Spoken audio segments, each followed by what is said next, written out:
go. And I said, no, you go.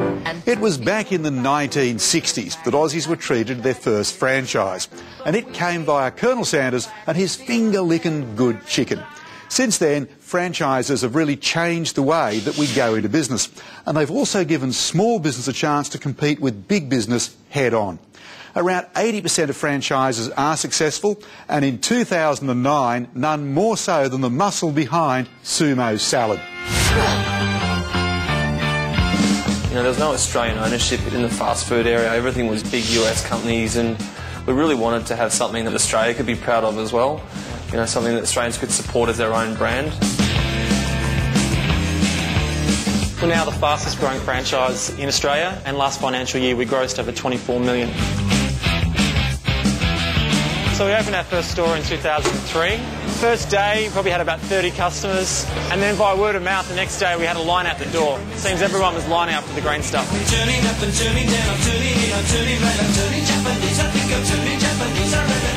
I mean, we started from one store, and I guess now we've built it up to over 80 stores. Well, we both put in pretty much all of our life savings and all of our time. I think it was around $200,000 all up. Including everything, it was about 350. Yeah. It is a really good, nutritious option, and it has all the 5 food groups in it. We did a lot of research, we peeled eggs, we did pretty much everything you could do to run the business on a shoestring.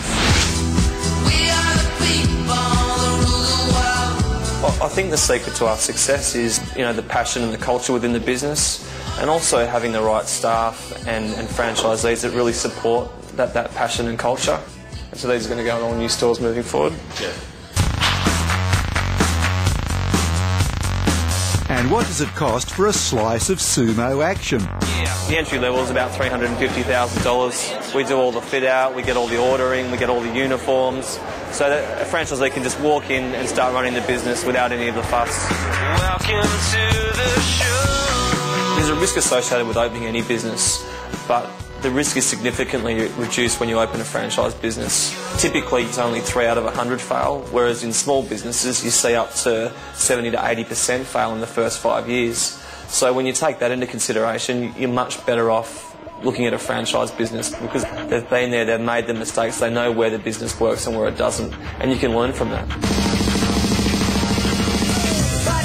As far as a recession-proof business, this is a pretty good one.